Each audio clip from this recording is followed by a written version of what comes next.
Hello and welcome. Before we begin, I'd like to apologize because I've been away for a couple of days, and also because currently, as at the time of this recording, it's a real rainy day in Abuja. So I'm in my dedicated recording space. Everything is well muffled, but hopefully, we're not going to get too much of the noise spilling in on this recording. So, welcome. I am your trainer, sales coach, and business consultant, Tavishima Ayede. I'm also host of the long running Sales for the Nigerian Business Person podcast, now over 690 episodes. We can find it on Apple iTunes, Google Podcast, Spotify, or any podcast player of your choice. And remember, like I've been pointing out over here on the group, take these as free learning audio resources whenever you need them. So subscribe. They're easily available on the podcast whenever you need them. So the current conversation that we had been having before I went AWOL a couple of days ago was to try and figure out whether we have a viable business opportunity. Because if you remember, this is the overarching conversation. We're trying to start a business in 3 easy steps. We've already gone through the first part of the conversation, which is we've tried to figure out what idea should we get involved in the first place. And we have explored ideas around your passions, effort, things that you're good at, and gaps in the market. So now that you have one or two options, hopefully, that you think you would like to start as a business, the second question now becomes, are we sure that the thing that we're looking at as a business idea is viable? Are we sure it is profitable? Are we sure that there is market demand? Those are the sorts of questions that we are trying to solve right now, and that is where we left off the previous conversation. And in the previous audio, I think we wrapped up by saying that we have to look for market validation, and market validation involves trying to sell something. If you try and sell something and people buy, depending on how easy it is, people buy, the number of people that you talk to, the number of people who buy, those sorts of things, that will give you a sense of whether there's room to go forward or whether you should make a U-turn and look for another business idea. Then there's the idea of trying to pre-sell something. That is when you don't actually have the goods. That's for those of you who want to sell things that are concrete. You don't have the goods, but you make the sale anyway, but you are going to use the proceeds from that sale to now acquire the thing and to fulfill the order. Now, I also made mention in the last recording that you guys shouldn't worry if this is something that is illegal. It's not illegal, it's ethical. People do it all the time. For those of you who have schooled abroad or lived abroad and you've had to go to Marks and Spencer's to pick up something, you get there, you booked for 5, but they only have 1 in store. I mean, in principle, that's almost what pre-selling is. They only have 1 in store, but they agreed to take the order for 5 anyway, because when you come to the store to pick up, if you're one of those pick up in store people, there's the option of them buying the thing, and then when they have it in stock, they send it to you, and you pick up in store, or they send it to your address, or whatever it is. So people do pre-selling all the time. It's also something that you can do to validate your idea to be sure that it works. And then for those people who either are going to do a product or you want to roll out a service, then you just promote the minimum viable product. That is the smallest workable version of your idea, and see how many people give you money for it, how many people sign up, how many people subscribe, how many people whatever.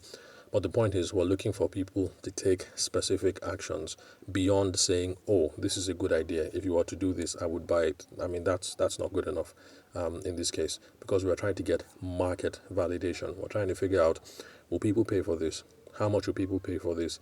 Is there a demand for this? How much demand is there for this?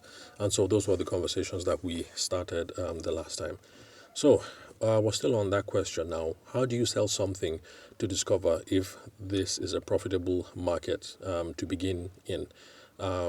Remember, I just outlined 3 methods that we can use to validate to see if there's market demand. Sell something, pre-sell something, or promote your minimum viable product. So now we're going to look at that first leg, which is sell something. Now, we've already covered how we start small. If I remember correctly, on the last example, I spoke about turkeys or chickens. I can't remember. You want to be a turkey farmer, you want to be a chicken farmer, just like your aunt. It's not about asking people, if I start the turkey business, will you buy? Is turkey business profitable? It's, you start small. Buy a few eggs and hatch them, or buy them when they're little ones, grow them up. Try and sell them before Christmas or before Easter or whatever holiday you're targeting. See how easy it was to sell, how much money did you make, those sorts of things. That will give you a sense of whether this is a good business to get involved in. So we already looked at starting small, and that was the agro example that I gave. Another example that I gave was someone in the tech and in the app space. But of course, I'm not going to rehash that now. If you're curious, and this is the first session that you're listening in on, all you have to do is scroll up in the group. Because this is Telegram, even if you just joined recently, you're going to have access to everything that's there. So scroll up, you'll be able to see those resources, and you'll see the ideas that we toyed around with. So now, sell something. What is the best sales or the best selling process to use? Now, that process already exists. If you've been following the podcast, then you know that I've spoken about it time and time again. But my assumption is that for these people here in this group, we're thinking about starting a business. We're probably not familiar with it. So I'm going to introduce you guys to the main ideas when it comes to the best selling process to use. Well, first of all, you have to do a bit of prospecting. Now, prospecting is you sit down or you talk to your significant other or whoever, your business partner. You guys sit down and you think, who might be interested in this product or this service? So who might be interested in buying my chickens? Who might be interested in buying my turkeys? Who might be the best person for this product? Who might be the best person for this service? Where do these people hang out in real life or online? And then coming up with a plan for how you can get to those people. And it's not just thinking. Prospecting is not just the thinking, but prospecting is also the doing. Because after you think, eventually you have to go out and try to start having conversations with those people. All this is what we call prospecting. If you don't do this, your product or your service is not going to move. If you're going to do the turkey thing or the chicken thing, you're raising your turkeys and chickens at the back of your house. Well, maybe your neighbors might be curious and say, hey, Kunle, those turkeys you have there, are they for sale? How much? But chances are you really want your market to move, in quote, as we like to say in this part of the world, then you have to engage in prospecting. Have a think. Who might be interested? Who are the kinds of people that use this product? Who are the kind of people that need this service? Where do they hang out in real life? Are they in this part of the world or are they in that part of the world online? Are they in this kind of community? Are they on Instagram? Are they on Facebook? How do I find them? How do I get to them? And then you start taking the steps to start the conversation.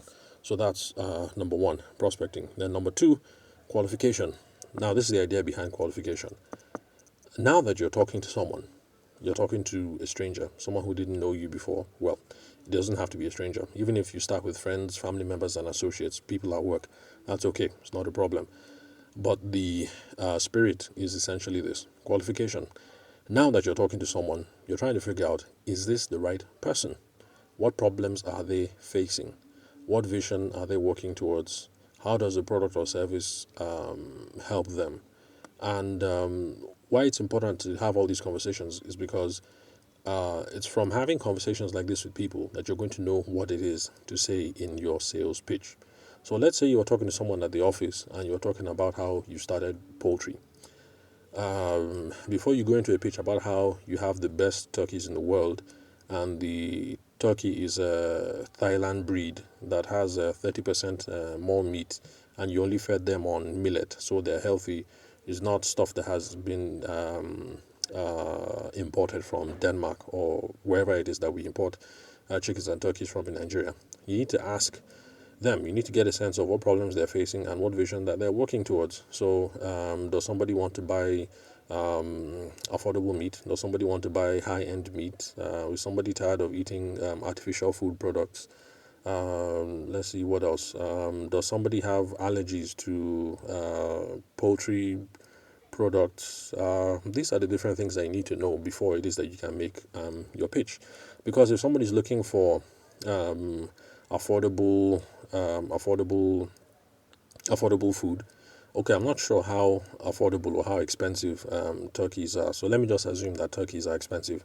So if somebody's problem is affordable stuff, affordable foods, but they also want free range affordable stuff, maybe it might make more sense to sell them goat meat instead of trying to sell them turkey meat. So it all depends on what kind of problems people are trying to solve or the vision that they're trying to aim towards.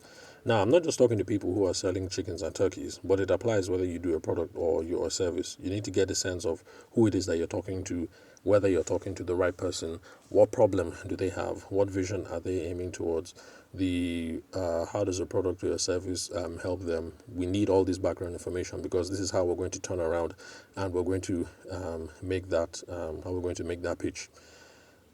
Because like some of us know anyway, there are some people in this part of the world who prefer what's it called? Is it agric? I think agric fowls.